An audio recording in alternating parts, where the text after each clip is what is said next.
আসসালামু আলাইকুম। Sky by presents ক্রিক টকে সকলকে আমন্ত্রণ। গৌতম গম্ভীর চ্যাম্পিয়ন্স ট্রফি জয়লাভ করার পর একটা ইন্টারভিউতে নবজোৎ সিং সিধুর কাছে বলেছেন ওয়ানডে ক্রিকেটে ৬ বোলার নিয়ে খেলাটা কত গুরুত্বপূর্ণ। ইভেন কখনো কখনো আপনাকে ব্যাটিং সাইডটা স্যাক্রিফাইস করে অন্তত ৬টা বোলার যাতে থাকে সেই ব্যাপারটায় খেয়াল রাখতে হবে। যেহেতু বিশেষ করে এখন ওয়ানডে ক্রিকেটে দুই পাশ থেকে দুইটা নতুন বলে খেলা হয়, সো আলটিমেটলি ৬টা বোলার নিয়ে খেলাটা ইজ আ মাস্ট। মানে আপনার ৬০ ওভারের প্রিপারেশন রাখাটা আসলে মাস্ট। আপনি একটু আমাদের ক্রিকেটের পার্সপেক্টিভ থেকে চিন্তা করেন, আমরা আসলে ৪৫ ওভারের প্রিপারেশন নিয়ে খেলি। আমাদের এই জায়গাটা একটা বড় ধরনের ঘাটতি দেখা যাচ্ছে এবং সেই ঘাটতিটা মূলত সাকিব আল হাসান নিয়মিতভাবে ওয়ানডে ক্রিকেট না খেলার কারণে এই ঘাটতিটা আরও অনেক বেশি মাত্রায় দৃশ্যমান হচ্ছে। হ্যাঁ, একটা বিষয় সঠিক, সেটা হচ্ছে ইন্ডিয়ার কনটেক্সট আর আমাদের কনটেক্সট মেলালে চলবে না। ইন্ডিয়ার ব্যাটিং লাইন আপটা আসলেই যদি কম ব্যাটসম্যানও খেলেন সেটা অনেক বেশি মাত্রায় প্রমিনেন্ট। আমাদের যেটা হয় যে টিম ম্যানেজমেন্ট ৮ ব্যাটসম্যান না নিয়ে খেলতে খুব ভয় পান, যে অন্তত ৮জন প্লেয়ার তারা এমন রাখতে চান যারা আসলে ব্যাট হাতে অনেক বেশি মাত্রায় পারদর্শী থাকেন। সো বোলিংয়ের জায়গাটায় উল্টা স্যাক্রিফাইস করতে হয় আমাদের টিমকে। কিন্তু এটার সমাধান যদি আমরা আসলে করতে চাই তাহলে সেই সমাধানটা আসলে করতে হবে আমাদের অলরাউন্ডারের দিকে জোর দেওয়াটা। আপনি চিন্তা করেন যে গৌতম গম্ভীর যে কথাটা বলেছেন যে ইভেন লাস্টে তারা যখন শ্রীলঙ্কা সিরিজ খেলেছেন তখন তাদের ষষ্ঠ বোলিং অপশনটা ছিলেন রিয়ান পরাগ বা শিবম দুবে, তারা সেভাবে রেখেছিলেন।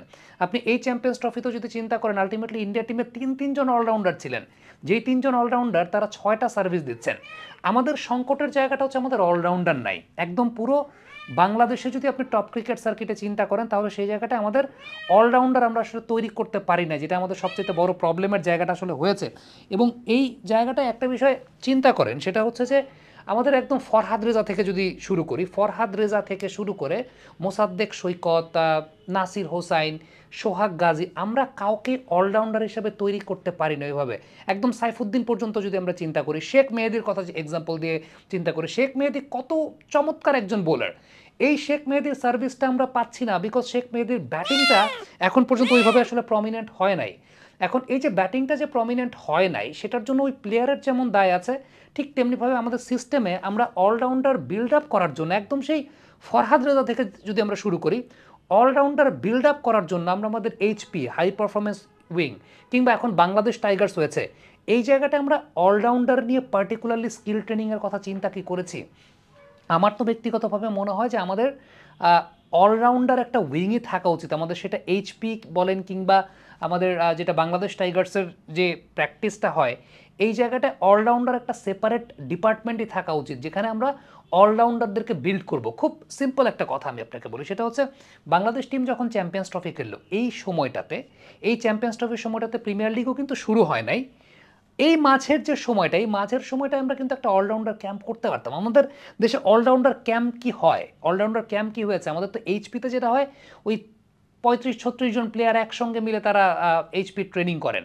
এটাকে যদি আমরা ভাগ করতে পারতাম, ধরেন এটাকে যদি একটু ভাগ করা যেত স্কিল ট্রেনিংয়ের জায়গাটায়, সাপোজ একটা জায়গাতে আমরা ৮জন ব্যাটসম্যান নিয়ে যাব, সাপোজ সেটা রাজশাহী, ৮জন স্পিনার নিয়ে যাব, সাপোজ সেটা বগুড়া, ৮জন পেসার নিয়ে যাব, সাপোজ সেটা কক্সবাজার। ইফ আমরা যদি সেটা করতে পারতাম তাহলে স্কিল ট্রেনিংয়ের জায়গাটা কিন্তু ওইভাবে হতো। ধরেন ৮জন ওই রকমের অলরাউন্ডার যাদেরকে আমরা ধরেন মিরপুরেই রাখলাম, আলাদা স্কিল ট্রেনিং ক্যাম্প করলাম।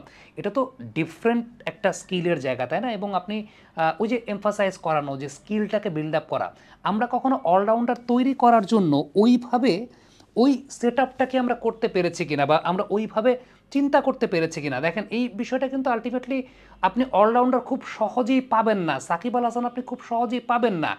ওইটা সাকিব আল হাসান যখন এসেছিলেন সেটা একটা রেয়ার জায়গা ছিল আমাদের ক্রিকেটে, কিন্তু এরপর আমরা ওইভাবে তৈরি করতে পারিনি, স্কিলটা ওইভাবে আমরা বাড়াতে পারি নাই।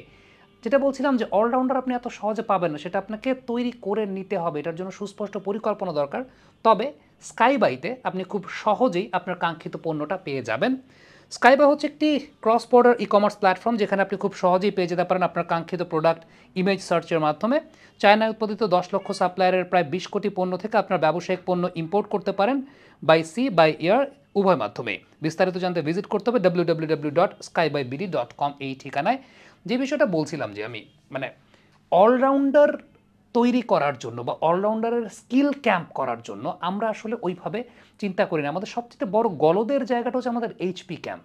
আমাদের এইচপি ক্যাম্পটা সত্যি কথা বলতে একটা জায়গাতে ৩০-৩৫ জন প্লেয়ারকে নিয়ে আমরা কাজ করি। সো কোচেরা কিন্তু ওই সময়টা দিতে পারেন না। কোচেরা যখন ওই সময়টা দিতে পারেন না, সো আলটিমেটলি প্লেয়ারদের স্কিলটাও বিল্ড আপ হয় না, সেটা ব্যাটসম্যানদেরও হয় না, বোলারদেরও হয় না।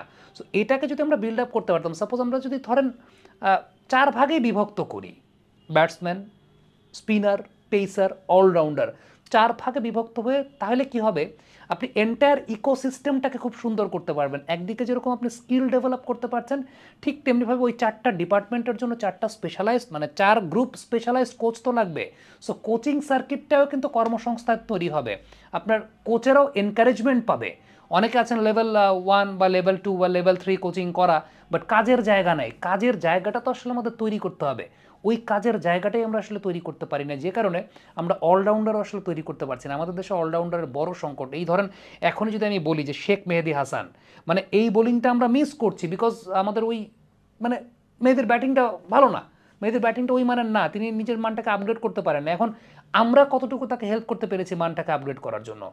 আমি তো চাই শেখ মেহেদী হাসান, শামীম পাটোয়ারি, ইনফ্যাক্ট শামীম পাটোয়ারি তার 2টা স্কিলকেই বাড়াবেন। আপনি যদি চিন্তা করেন যে সেই জায়গাটা সাইফুদ্দিন, তার 2টা স্কিলকে বাড়াবেন।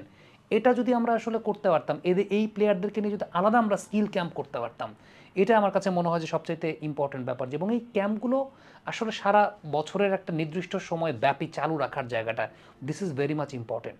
কমেন্ট বক্সে আপনাদের মন্তব্য, মতামত জানতে চাই, লিখে পাঠাবেন।